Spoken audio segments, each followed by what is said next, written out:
First, thank you, Mr. Chairman, for holding this hearing. I think it's extremely timely. Obviously, we're all seeing the same thing on the news every night for the last 3 or 4 nights. It looks like law and order's completely gone downhill in Los Angeles and throughout California. You have a governor that refuses to follow the law. You have a mayor who doesn't see a problem with looting. He blames it. They both blame it on issues around deportations, which obviously have nothing to do with why you would go in and pillage a store or rob places. I just got to ask you the obvious question, Mr. Hoover, and I appreciate, by the way, your service to this country. The obvious question I think on the minds of most Americans is, given that these 2 big events coming up in 26 and 28 are going to see basically the same political leadership in California and in LA, don't we just make a decision now to say they're incapable of handling 2 big high-profile events like this? And aren't we better off as a nation just to make an acknowledgement of that and move it to some place that actually will have law and order, that will have the proper amount of protections for American citizens and the tens of millions of visitors that are going to come to both of those events? Why fight the upward battle of what is clearly an administration, both locally and at the state level, that's just unwilling to follow basic civil protections? Senator, I think there's no place in the world like LA to host the world's largest Olympics ever. And I think my experience has been in the year that I've been here that both at the local level, at the state level, and at the federal level, the security coordination and the coordination and cooperation between all levels of government have been extraordinary. And I am confident that come July 14th of 2028, when we do the opening ceremonies in the Coliseum and the stadium in Inglewood, the world will be watching and see America at its best. I share your optimism for America, but look, we also see the TV screens on today. And unlike previous big events like this, you didn't usually have elected leaders that just refused to follow the law. I mean, basic elements. People on freeways, people breaking stones on the ground to throw them at police officers, bricks being delivered, canisters being thrown. This is total and complete chaos, and we don't even have any kind of event like this going on. The country's a big place.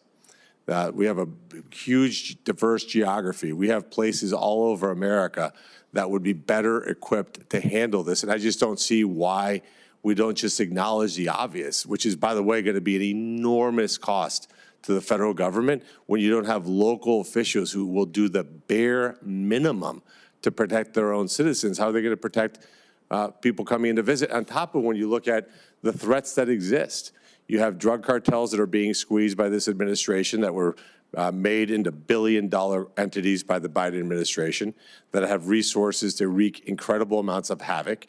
You have the terrorists in the Middle East calling for the death of American politicians, including the President, Vice President of the United States. This presents an enormous challenge in normal situations. But when you have completely incompetent leaders, again, not just at the local level, but at the state level, who feel that the administration is doing too much to protect their citizens. I have to repeat that. You have the governor and the mayor saying the President of the United States is doing too much to protect businesses and to protect their own civilians.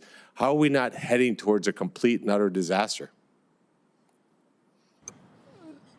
Let me just, I think, answer your question this way, Senator. You know, on the 2nd of July, 1979, I took an oath on the plane at West Point to dedicate my life to public service. And I wasn't looking for a job. They found me. I've been on, this is my 1-year anniversary, as I mentioned earlier. This is the end of my plebe year. But I came out of retirement to do this, to unite the world around sport and unite LA and unite the nation. Our 50-state relay will hit all 50 states. It's never been done before. That is the thread that will bind the nation and to LA and the games.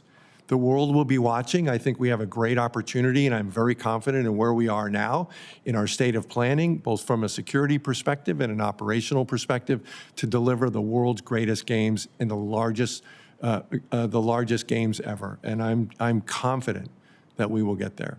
Well, just to be clear, because I want to make this clear for the record, I have total and complete faith in you and your abilities. That's not the question I have in mind. but you're not able to do this and execute without the help of local officials. It's just not possible. Look, if it were you planning it and you could put those two in a basement somewhere, then have them give you your authority to do what their job is supposed to do, I would be totally happy and ready to rock and roll to make this happen. But I have grave concerns unless we see movement. And Mr. Chairman, I think what we should do is ask those two people, the mayor of Los Angeles and the governor of California, to come in and explain how their behavior is going to be different in 26 and 28 to assure the American people that we are able to put on an event that this country, that is worthy of this country. So like I said, Mr. Hoover, I'm totally 100% and confident in your abilities and have zero faith in the abilities because of the incompetence that both of them have already shown. With that, Mr. Chairman, I yield my time.